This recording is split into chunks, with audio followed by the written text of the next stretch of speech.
तो हेलो दोस्तों, स्वागत है आपका मेरे यूट्यूब चैनल 10 टू 12 में। साथियों, आज का ये video Bihar DElEd entrance exam 2025 के लिए जीके जीएस से रिलेटेड सोशल साइंस के 20 अति महत्वपूर्ण प्रश्नों के साथ साथियों आपके सक्षम प्रस्तुत है। साथियों, इस वीडियो में हम लोग 20 मोस्ट इम्पोर्टेंट प्रश्नों को देखेंगे जो कि आपके एग्जाम में पूछे जाते हैं और साथियों काफी बार पूछे गए हैं, अर्थात रिपीट होने वाले वे सभी प्रश्नों को इस वीडियो में रखा गया है जो आपके डीएलएड एंट्रेंस एग्जाम के लिए कारगर सिद्ध होंगे और आपको साथियों अपने मंजिल तक पाने के लिए अर्थात गवर्नमेंट कॉलेज पाने के लिए साथियों आपके काफी सहयोग देंगे। तो हम लोग साथियों बिना समय गवाए चलेंगे, आज के प्रश्नों को देख लेंगे। उससे पहले साथियों, यदि आप मेरे यूट्यूब चैनल पर नए हैं तो चैनल को सब्सक्राइब अवश्य कर दीजिए, ताकि यहाँ पे साथियों आप अपनी बिहार डीएलएड एंट्रेंस एग्जाम की अर्थात प्रवेश परीक्षा की कंप्लीट तैयारी कर पाए। और साथियों सभी कुछ पीडीएफ जितने भी मटेरियल्स है साथियों, जितने भी डॉक्यूमेंट्स हैं, नोट्स है, क्लास के नोट्स हैं, सभी कुछ साथियों आपको समय समय पे मिल सके। उसके अलावा साथियों आपको बता दें कि YouTube का जो कम्युनिटी पोस्ट में साथियों जो हम लोग के जीएस के प्रश्नों को आपके सक्षम प्रस्तुत करते हैं, आपको देते हैं, आप उन्हें भी जरूर देखा कीजिए, क्योंकि साथियों जीके के काफी इंपॉर्टेंट प्रश्नों को कम्युनिटी पोस्ट के माध्यम से दिया जाता है, प्रतिदिन दिया जाता है साथियों। तो चैनल को सब्सक्राइब अवश्य कर लीजिए ताकि समय समय पर उसका भी नोटिफिकेशन आप तक पहुंच सके। और वीडियो के डिस्क्रिप्शन को भी जरूर चेक कीजिए साथियों, वहां पे आपको व्हाट्सएप का लिंक मिल जाएगा। व्हाट्सएप चैनल में साथियों पीडीएफ डाली जाती है और उसके अलावा टेलीग्राम में साथियों आपको प्रतिदिन क्यूज दी जाती है, जहां से साथियों आपके एग्जाम में प्रश्न पूछे जाते हैं। तो सभी प्रश्न साथियों आपको दिए जाते हैं किसी न किसी रूप में। आप टेलीग्राम से जुड़ जाइए, व्हाट्सएप चैनल से भी अवश्य जुड़ जाइए। तो हम लोग बिना समय गवाए चलेंगे आज के प्रश्नों की ओर। आज का आपका साथियों पहला नंबर प्रश्न है, जिसमें कि पूछा गया है, चोल शासक उत्तरी कौन सा श्रीलंका में विजय प्राप्त किया था। साथियों प्रश्नों को आपको समझा दे कि कौन सा चोल शासक जो था उत्तरी श्रीलंका में विजय प्राप्त किया था, आपको पूछा गया है। तो इसके लिए साथियों ऑप्शन नंबर ए में दिया गया है राजाराज प्रथम ने, ऑप्शन नंबर बी में दिया है साथियों राजेंद्र चोल ने, ऑप्शन नंबर सी में है विजयालय और ऑप्शन नंबर डी में दिया है जय शंख। साथियों यदि बात करें कि चोल शासक का वो सम्राट जिसने श्रीलंका में विजय प्राप्त किया था, वो था राजेंद्र चोल। कौन था साथियों? राजेंद्र चोल। आप इसे ध्यान में रखिएगा, आपके एग्जाम में पूछा गया है, प्रीवियस ईयर का इंपॉर्टेंट क्वेश्चन है। ठीक है साथियों, तो राजेंद्र चोल आपके इस प्रश्न का बिल्कुल करेक्ट उत्तर हो जाएगा। अगला नंबर प्रश्न साथियों प्रश्न संख्या दूसरा, जिसमें कि पूछा गया है बिहार सोशलिस्ट पार्टी की स्थापना कब हुई थी। तो ऑप्शन नंबर ए में दिया है 1931, ऑप्शन नंबर बी में 1939, ऑप्शन नंबर सी में 1934 और ऑप्शन नंबर डी में दिया गया है 1930। साथियों यदि बात करें बिहार सोशलिस्ट पार्टी की, तो इसकी स्थापना 1934 में हुई थी। ऑप्शन नंबर सी में आपको दिख रहा होगा। ऑप्शन नंबर सी आपके इस प्रश्न का आपका बिल्कुल करेक्ट उत्तर हो जाएगा, आप इसे भी ध्यान में जरूर रखिएगा। चलिए उसके बाद अगले नंबर प्रश्न की ओर। अगला नंबर प्रश्न है साथियों प्रश्न संख्या तीसरा, जिसमें कि आपसे पूछा गया है, रॉबर्ट क्लाइड द्वारा निम्नलिखित में से किस भारतीय को बिहार का नायब दीवान नियुक्त किया गया था। राजा सिताब रॉय को ही रॉबर्ट क्लाइड ने साथियों बिहार का नायब दीवान क्या किया था, नियुक्त किया था। तो यहाँ पे ऑप्शन नंबर डी ही आपका बिल्कुल सही उत्तर हो जाएगा। चलिए उसके बाद अगले नंबर प्रश्न की ओर। अगला नंबर प्रश्न है साथियों प्रश्न संख्या चौथा, जिसमें कि आपसे पूछा गया है, हिमालय की सर्वोत्तम श्रेणी कौन सी है। तो हिमालय की यदि सर्वोत्तम श्रेणी की बात करें तो शिवालिक हो जाएगा आपका साथियों। शिवालिक आपका इस प्रश्न के बिल्कुल सही उत्तर हो जाएंगे। शिवालिक आपको याद रखना है, हिमालय की सर्वोच्च उच्चतम श्रेणी शिवालिक है, आप इसे ध्यान में जरूर रखिएगा। चलिए उसके बाद अगले नंबर प्रश्न की ओर। तो प्रश्न संख्या 5 में पूछा गया साथियों, अंतर्राष्ट्रीय मुद्रा कोष की स्थापना किसका परिणाम था। इंपॉर्टेंट प्रश्न है साथियों, आपके एग्जाम में कई बार पूछा गया है। ऑप्शन नंबर ए में है गेट का, ऑप्शन नंबर बी में है ब्रिटेन वुड्स सम्मेलन का, ऑप्शन नंबर सी में है यूरोपीय मौद्रिक सम्मेलन का और ऑप्शन नंबर डी में दिया है स्मिथ सम्मेलन का। साथियों यदि अंतर्राष्ट्रीय मुद्रा कोष की बात करें तो यहाँ ब्रिटिश वुड्स सम्मेलन का एक परिणाम था। ऑप्शन नंबर बी आपके इस प्रश्न का बिल्कुल करेक्ट उत्तर हो जाएगा। चलिए उसके बाद अगले नंबर प्रश्न की ओर।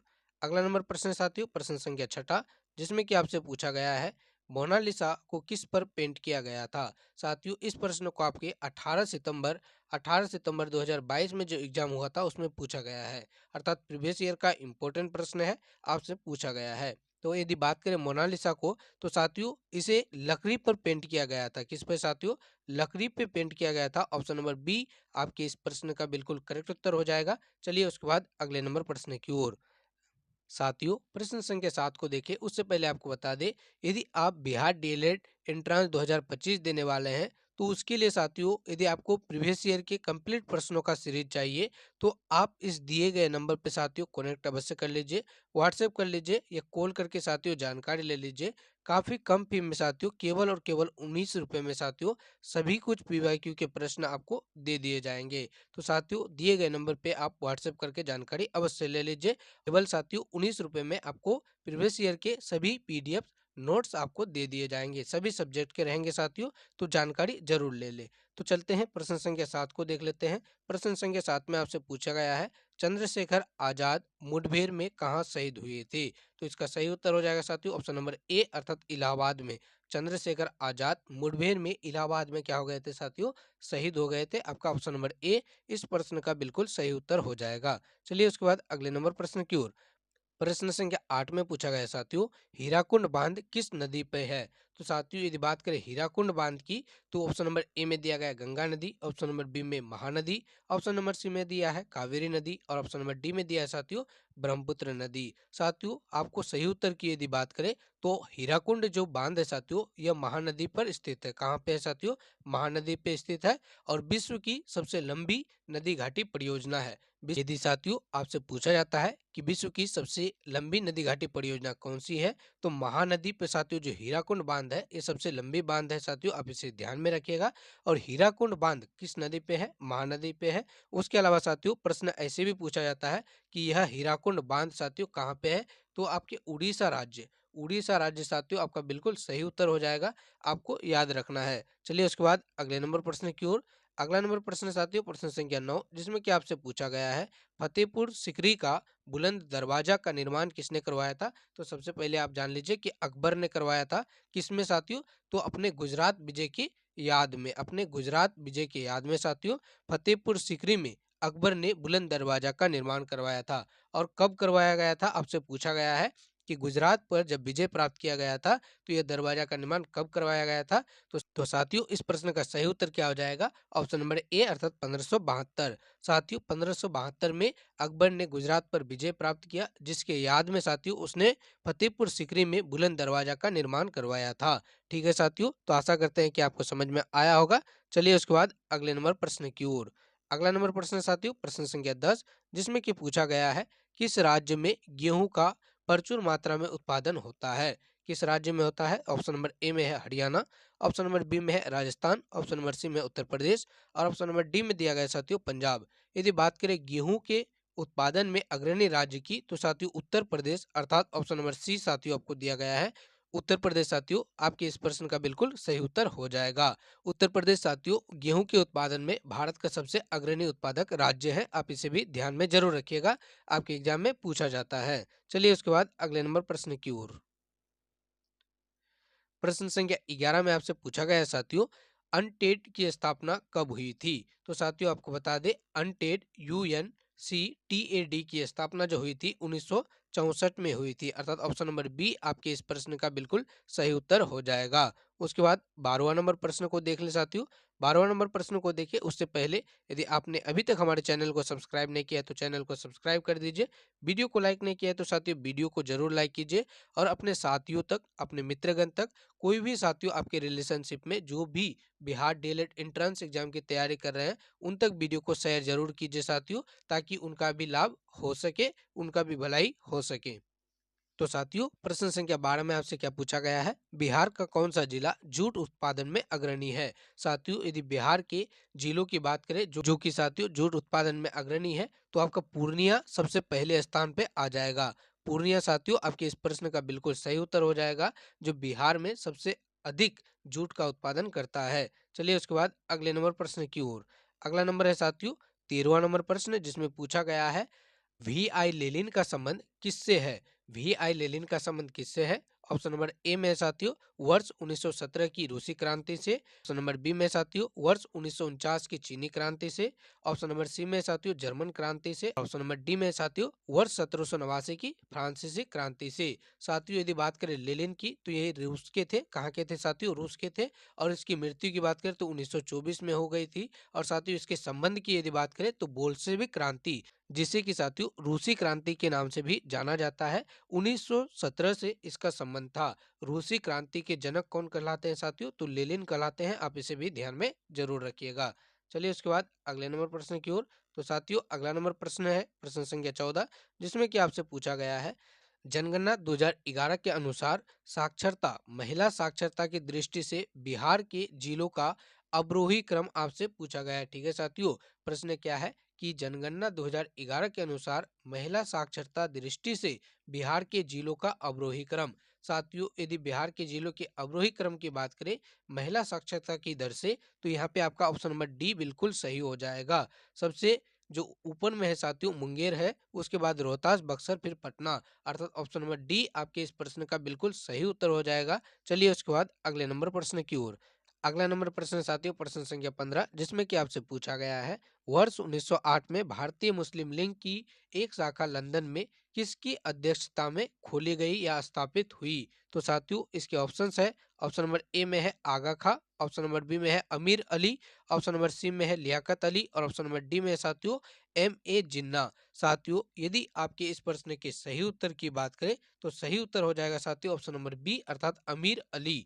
अर्थात साथियों क्या हो जाएगा आपका अमीर अली, यहाँ पे आपका बिल्कुल सही उत्तर हो जाएगा। चलिए उसके बाद अगले नंबर प्रश्न की ओर। प्रश्न संख्या 16 है साथियों, जिसमें कि आपसे पूछा गया है गेटवे ऑफ इंडिया का निर्माण किसने करवाया था? किसने करवाया था साथियों?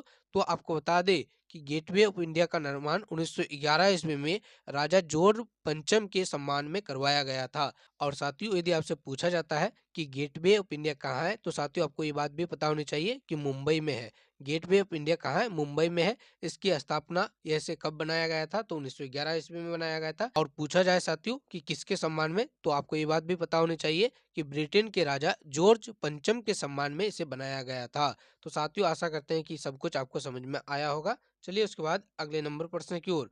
अगला नंबर प्रश्न साथियों काफी इंपॉर्टेंट है आपके एग्जाम के लिए, काफी बार पूछा गया है साथियों। ये रिपीटेड प्रश्न है क्योंकि साथियों आपके एग्जाम में कई बार पूछे गए हैं। तो प्रश्न है साथियों बांदीपुर वन्यजीव अभ्यारण्य कहाँ स्थित है? तो सही उत्तर की यदि बात करें तो ऑप्शन नंबर सी आपका बिल्कुल सही उत्तर हो जाएगा। बांदीपुर वन्यजीव अभ्यारण्य कर्नाटक राज्य में स्थित है। कहाँ स्थित है साथियों? तो कर्नाटक में स्थित है। आप इसे अच्छे से जरूर याद रखिएगा, काफी इंपॉर्टेंट प्रश्न है। चलिए उसके बाद अगले नंबर प्रश्न की ओर। अगला नंबर प्रश्न साथियों प्रश्न संख्या 18, जिसमें कि पूछा गया है किसको पार कर लेने पर एक दिन जुड़ जाता है या पूरा हो जाता है? तो साथियों ऑप्शन नंबर ए में दिया गया है, बी में, सी में और डी में। सही उत्तर यदि आपको पता है तो कमेंट जरूर कीजिएगा। वीडियो को पॉज कर साथियों आप इसे अच्छे से पढ़ जरूर लीजिएगा। और यदि आपको सही उत्तर का जानकारी है तो उसे कमेंट भी जरूर कीजिएगा। अन्यथा साथियों वीडियो पर कंटिन्यू बने जरूर रहिए। आपको बता दें कि साथियों 180 अंश के देशांतर को पार कर ले जाने के बाद साथियों पश्चिम से पूर्व की ओर साथियों एक दिन जुड़ जाता है। हमारे साथियों दिन में एक दिन और नया कब जुड़ जाता है? जब 180 अंश देशांतर पश्चिम से पूर्व जुड़ जाता है तो हमारे कैलेंडर में साथियों एक दिन बढ़ जाता है, आपको याद रखना है। चलिए उसके बाद अगले नंबर प्रश्न की ओर। अगला नंबर प्रश्न है साथियों प्रश्न संख्या 19, जिसमें कि पूछा गया है संविधान के किस अनुच्छेद में साथियों राष्ट्रपति को उसके कार्यों के संपादन में सहायता एवं परामर्श देने के लिए मंत्री परिषद होगा, यह प्रावधान करता है? ठीक है साथियों, अर्थात आपसे पूछा गया है कि मंत्री परिषद का गठन का वर्णन साथियों संविधान के किस अनुच्छेद में है? तो आपको बता दें कि भारत में मंत्री परिषद का साथियों जो गठन है वो अनुच्छेद नंबर 74वां में किया गया है। इसलिए ऑप्शन नंबर सी आपके इस प्रश्न का बिल्कुल सही उत्तर हो जाएगा। चलिए उसके बाद आज के अंतिम नंबर प्रश्न की ओर। आज का अंतिम नंबर प्रश्न साथियों आपको होमवर्क के तौर पर दिया जाता है, जिसका कि जवाब आपको कमेंट करके जरूर देना है। प्रश्न है साथियों नेपाल में गंडक नदी को किस नाम से जाना जाता है? यदि साथियों आपको पता है तो कमेंट जरूर कीजिएगा, यदि नहीं पता तो भी कमेंट जरूर कीजिएगा साथियों, ताकि रिप्लाई के माध्यम से सही उत्तर आपको बता सके। इसके लिए साथियों आपके ऑप्शंस है त्रिशूली नदी, ऑप्शन नंबर बी में है नारायणी नदी, ऑप्शन नंबर सी में है कृष्ण नदी और ऑप्शन नंबर डी में दिया गया है साथियों काली गंडक नदी। और साथियों यदि आपका कोई डाउट्स रहता है तो उसे भी कमेंट जरूर कीजिएगा। हम लोग मिलेंगे इसी तरह के प्रश्नों के साथ अगली वीडियो में, तब तक के लिए आपका बहुत बहुत धन्यवाद।